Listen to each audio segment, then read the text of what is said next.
All right, welcome to Bet the Edge. I'm Jay Croucher here with Drew Dinsick. Today we're going to talk NBA Finals, talk French Open, and we'll talk Stanley Cup as well, Knights Panthers, which we haven't covered too much. But where I want to start, Drew, with the NBA Finals is I was reminded of the 2013 Australian football grand final between the Fremantle Dockers and the Hawthorn Hawks, Yeah, obviously, obviously. which was it was a very, very drab game for three quarters. It was terrible to watch. And then all of a sudden, there was a scoring flurry. And the AFL commentator, the legend Dennis Cometti, he said memorably, we were at the football on a Saturday afternoon, and then all of a sudden, a grand final broke out. And that's what I was reminded of last night when Duncan Robinson went on his little binge at the start of the fourth quarter, where it felt like, we were watching a basketball game, and then all of a sudden the NBA Finals broke out, where now we have a series. It's 1-1. The Nuggets would have been, minus 1,200 to win the series had they won last night. All of a sudden, it's a lot tighter. Nuggets minus 275, Heat plus 220. What did you make of the game last night, and what ways are there to bet the series now?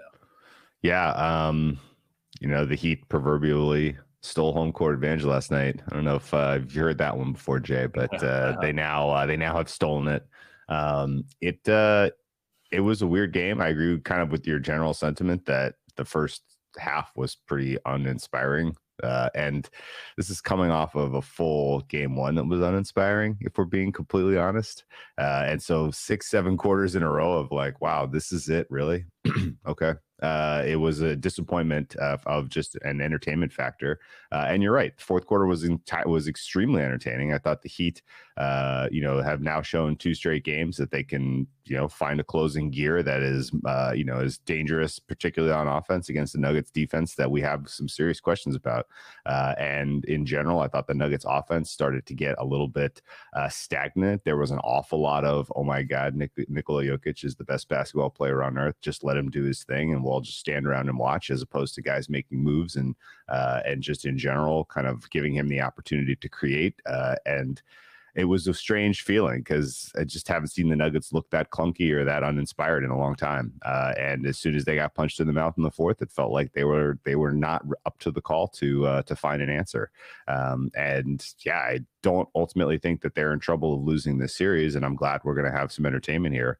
But I'm annoyed because I thought they were the better team. I think they're still pretty clearly the better team, and I thought sweep was live, and now now we might have a 6, maybe even a 7-game series on our hands. So if we do go the distance and we could play some unders, that'll be nice. I thought your 219 total points scored was a little flattering last night, considering the pace of the game and some of the shooting efficiency. Very much just scratching my head about what in the world is going on with Michael Porter Jr.'s contributions on offense, because he doesn't necessarily have a defensive matchup that scares me, but it certainly feels like he's not willing to or unable to kind of find his spot on the floor to take the 3-point shot. So it's really strange that the Nuggets have found themselves in this position, but we'll paint a brighter line on it and say that we have more basketball because of it, and that's a good thing. Yeah, I think a couple of things. Firstly, a lot of discourse after the game about how the Heat turned Nikola Jokic into a scorer, and that helped them win the game last night. Like the Nuggets, their cleaning the glass offensive rating last night was 126, which would be by far the greatest offense of all time, extrapolated over a full season. Like making Nikola Jokic a scorer isn't a thing. Like it's saying you've got to make Steph Curry take layups, which he shoots 70% on. Like it just doesn't. He's the most efficient volume scorer in the league, as well as being the best passer in the league. I don't think there's any answer to stopping Jokic or stopping the Nuggets offense outside of hoping that they miss shots. The Heat won last night because their offense was incredible and was better than Denver's, where they shot the lights out from 3, and they just played really well on offense. And I think they showed last night that they can win this series if they shoot well. And I was a bit surprised, honestly, that the fact that they shoot 49% from 3, but the Nuggets shot 39% from 3. So there was a gap, but it wasn't an outrageous disparity like some of the games in the Boston series for Miami. And I thought that the Heat would have needed a bigger disparity to be able to win games in Denver. But they played really well. The Nuggets had moments where they were just a little bit disjointed. They just kept committing stupid fouls. KCP with the 3-shot fouls on Lowry and Strus. The Nuggets were weirdly a little bit discombobulated by Kevin Love and not really knowing how to go at him early on. And then late, when the Heat went to zone with Jokic in the game in the fourth quarter, Nuggets took a few possessions too many to really figure out what to do with that. So, look, I think a lot of this is the Nuggets will look at the tape of the zone. They'll figure out how to go at Kevin Love a bit more, and they should be okay. But, I mean, now the Heat, they only need 3 games, and they've got home court. So I think we're at the point now where the Heat, if they shoot well, like if they shoot 42% from 3 the rest of the series, which is incredibly possible, then I think that they're pretty live to win it. The Nuggets, I think the series price is fair. I don't think there's really a way to bet that. I think probably the best way to bet the series now is actually to bet on Bam to win Finals MVP, because the market is saying that's like 65-35 in favor of Jimmy. I think that's closer to 50-50, or Bam potentially even being favored now. He's got a pretty decent lead in that market on the first 2 games. And Jimmy, I think this is now like 7 subpar games in a row for Jimmy Butler, where I think his ankle I think it's just a problem. And I don't think he's going to recreate that game 4 and 5 Bucks series magic. So I think the Bam might even have the slight edge there. But I mean, what do you think about Finals MVP and any other ways to bet the series?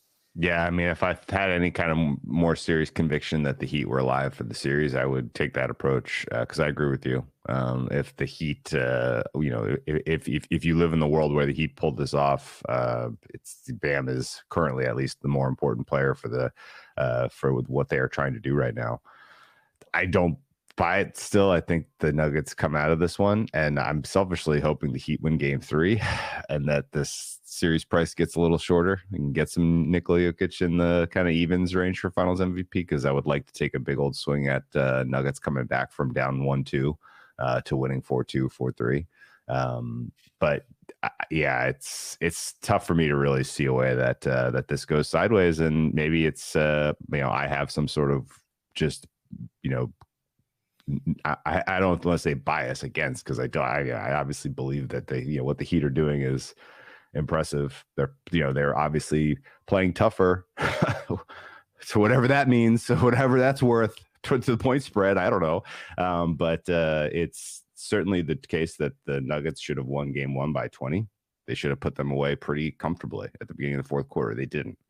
They took an 8-point lead into the game last night, and for whatever reason, their fourth quarter strategy was completely ineffective. And that's somewhat concerning, because, in the same way that you had a pretty clear mismatch coaching in the last series, you got a mismatch in this series. Mike Malone maybe ultimately has the answers, but Spoelstra is pretty clearly doing sort of his maestro thing in a way that can't remember ever seeing a coach mattering more to a team in the playoffs. And I'm sure a lot of it's behind the scenes, and maybe we're making too much of it even. But that advantage may ultimately be enough to keep the Heat in this. And I'm not running to the window to back Nuggets -2.5 in game 3. I got to let that one marinate a little bit, see if there's a better angle on the total, which think it looks a little low at 215. Kind of surprised actually after what we saw yesterday. So I think realistically this is still wait and see before getting heavily involved one way or the other on the series outcome or a Finals MVP play. But if you believe in the Heat and you believe in Spo, Bam 5-1, let's go.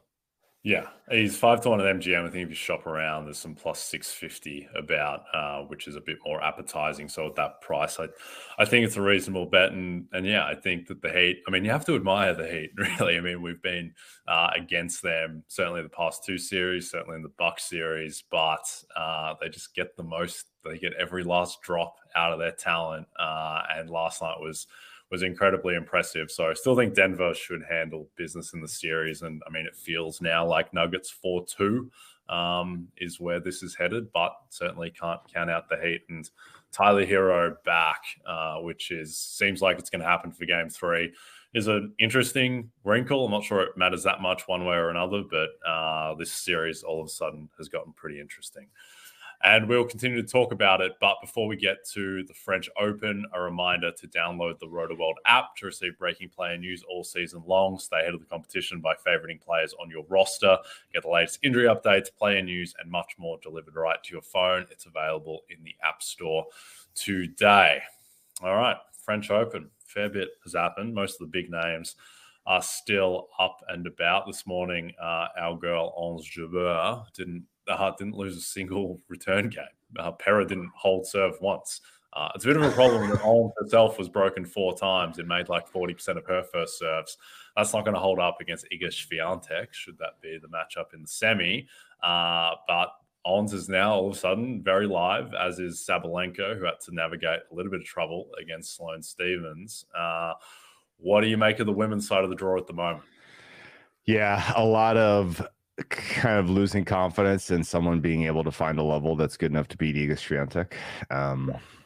I think realistically the market is onto this, so there's not an obvious advantage play to be made on Iga. Her path has gotten a lot softer with a number of kind of the most live contenders getting eliminated early, and now Ons Jabeur potentially her semifinal opponent, and Sabalenka in the finals. Do either of those women have better than a 30% chance to beat Iga? No, probably not. And so I think you're getting a fair price, or you're looking at a fair price even at minus 175 for her to lift the trophy at the end of the day here. So it's tough to get super excited about any price, even the equity captured on a Sabalenka future, the equity captured on Jabeur, riding out Jabeur Q2, which would be much needed. The match by match betting has not gone super great for me in this tournament to this point. I got a plus 150 home this morning, which felt pretty good. And the 3 sets between SST and BHM. But I would like to get some winners down the home stretch here and try to salvage some of these future prices. But I honestly don't think Sabes or Ons really has the stuff yet to beat Iga. But on any given day, we've seen her lose this season. So, I think it's still far from over. Yeah, her tournament to lose, it looks like. I mean, yeah, if she gets to her level, then no one's going to touch her. So you just have to hope that you catch her on an off day, and then either Ons or Sabalenka can give her a test. The men's outright, a bit more uncertainty with things like Alcaraz and Djokovic still on a collision course. So Alcaraz in particular is going to have to navigate a pretty difficult matchup against a very informed Stefanos Tsitsipas, who's 14-1 to win it all. Holger Rune is making a little bit of a mess of this second set against Cerundolo as we speak. He's down 5-3 in the second after eking out the first. What do you think the bet is in the outright? Man, this price is still backwards at the top of the board here. I can't tell you how the math works out in any way, shape, or form possible that plus 125 is a fair price for Alcaraz to win, considering he's like minus 300, minus 350 against Tsitsipas next round, and then he's going to be pick-a-mish against Djokovic, or small favorite. He's not going to be more than minus 150 against Djokovic in a head-to-head in the semifinals, and then against Rune or Ruud or Zverev. In a final, he'll be minus 400 or so. The math just does not come close to getting you to plus 125 there. So if you watch Alcaraz completely take apart Lorenzo Musetti, which was one of the more kind of just eye-opening, not even competitive, just clean him off the court type of performances from Alcaraz, I think you're better off betting him match by match for the next 3 rounds, because his path is quite tough. He still has to defeat Tsitsipas. Tsitsipas, we have barely mentioned this entire fortnight so far. He was playing error-free tennis, which is very, very challenging when you are as aggressive as a player as he is, for 2/3 of his match in the last round against Sebastian Hoffner. And he went the entire second set without an unforced error. Like 10 winners, 0 unforced errors. That type of ratio just doesn't happen very often. And if you're playing that well you're alive against Alcaraz, even though he is the best player on the earth at this minute. And so it's going to be a war. I think that you're looking at 4 or 5 sets there pretty comfortably. I know I am sore still. I have a bruise right in the gut from playing it over aggressively against Alcaraz with Musetti, and he's now going right back to the well with Tsitsipas, hoping that we can get over 35.5 games over. I got sprinkled some over 4.5 sets as well, so thinking this can go the distance. But Tsitsipas's form has been incredible. And he's going to be a very tough test. And presumably after playing a very long and hard-fought match to get to a semifinals where Djokovic, I think, comes through a lot more cleanly, I think that gives the edge to Djokovic in that particular head-to-head. And we're going to probably break that down in detail as we get later into the to the week here, assuming that is our matchup. But I think that gives you still some runway here to bet Djokovic to win the title and capture some EV there. Yeah. I mean, these prices aren't particularly inspiring. I mean, to your point, the Alcaraz, the outright price is just complete poison. I mean, he's going to be around that price just to get to the final, I would have thought. And then he's going to beat someone in the final to win the tournament, is how it generally works. So I can't get involved with Alcaraz at all. So I think it's Djokovic or pass in the outright. There's no one in the bottom half of the draw who's particularly inspiring at the price. I mean, we'll see what happens to Rune, but outside of that, I mean, Zverev 12-1, couldn't touch that. So, I think it's very much just wait and see if a price gets floated up with some of these results. Let's go to Wake and Cash now for Tuesday. What's your best bet on the board? Yeah, so I kind of teased it a little bit in talking about the outrights, but I have Djokovic coming through cleanly against Karen Khachanov. Khachanov, perfectly fine clay player, perfectly fine tour grinder. Guy's going to win you your random 250 or 500 here or there. He beat Djokovic head-to-head in the Paris Masters back in 2018 or 17 or something. So he's got one scalp. That was out of 11 head-to-heads, by the way, where Djokovic has beaten him in the other 10. And realistically, the form that you're seeing Djokovic find, particularly kind of inspired by a very, very competitive head-to-head against Alejandro Davidovich Fokina, I think is going to be enough to get him through in straight sets here. So Djokovic coming through 3-0, and how that trickles into some of the derivatives would first and foremost point me in the direction of the under. Looking at right now, it's down to 32.5. I played some 33. I think 32.5 is also bettable. And I think this is a 6-4, 6-3, 6-3 type of match where Djokovic comes through unscathed and gets to have a little extended rest as Alcaraz and Tsitsipas play in the night session, and will probably be playing late into the Paris evening if I had to make a prediction there. So Djokovic with a little bit of an incentive to get it done cleanly. And give himself some time to prepare for the what is going to be a war in the semifinals. Yep, looking forward to that. All right, I like that play. I'm going with Grigor Dimitrov plus 3.5 games on the handicap against Alexander Zverev. Zverev easily could have gone the distance against Tiafoe, had to pull out that 4-set tiebreak. Still not convinced that Zverev is all the way back. And meanwhile, Dimitrov is just on fire. He hasn't lost a set so far, just completely disposed of Altmaier, who was coming off a win over Jannik Sinner. Dimitrov, his form leading up on clay is excellent as well, and took a set off Djokovic in Rome, beat Taylor Fritz. He's gotten some good scalps. So I think that Dimitrov I think he should be an underdog in the match, but at the same time, I think this should be closer to pick. And I think that I played some Dimitrov at 15-1 to reach the final. He's probably drawing dead once he gets to the final, but I think that the bottom half of the draw is so wide open that he can do some damage, and he's playing as well as anyone in that bottom half. What do you make of Dimitrov Zverev? Yeah, I think it's a compelling matchup because whereas most of the men's tour right now is players who we don't have a ton of history on, you do have 4 matches to pick through between Zverev and Dimitrov. And if you kind of look at their progressions and particularly their performances on clay over the years, Dimitrov has completely closed the gap on Zverev. And a lot of that has to do with Zverev's injury and absence from tour. But these players, a year ago, I would have said, don't even think about it. Let it go. Dimitrov is going to get run off the court. 2 years ago, I would have felt that way. 3 years ago, I would have felt that way. But right now, the way he's playing is very, very impressive. I completely agree with you, and I think he's going to make a match of this, and I think he could very well come through. I don't have a ton of faith that Zverev is going to win this fourth quarter at all. I think if I'm with you that Dimitrov covers the games, but I'm hoping that Zverev gets through and that he's like a pretty an unbelievably rich price against Echeverry in the quarterfinals of 4, because the Argentine TME I'm not sure if you've seen some of his forehands that he's hit in this particular tournament, but he's got fireworks in there. And if he shows up with that stuff and he's like a $4 dog or whatever, I'm going to be pretty excited to back him in the quarterfinals against Zverev.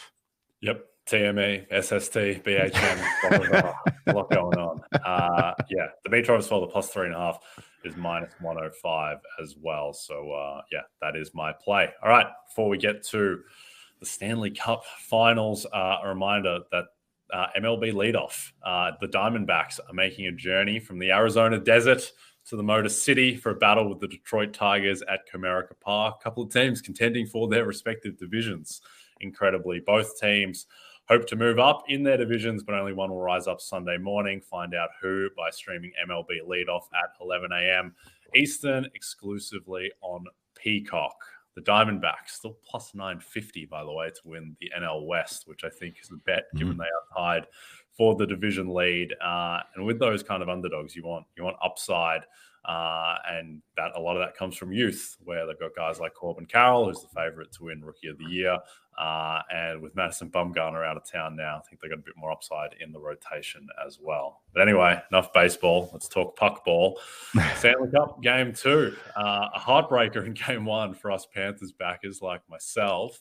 Really felt like they were going to pull that out after Duclair off the face-off tied it up with, I think, 12 seconds left in the second period. But a nice onslaught in the third period, and they go up 1-0. Now they are -140 favorites tonight against the Panthers to go up 2-0 and make it an uphill skate for my beloved Cats.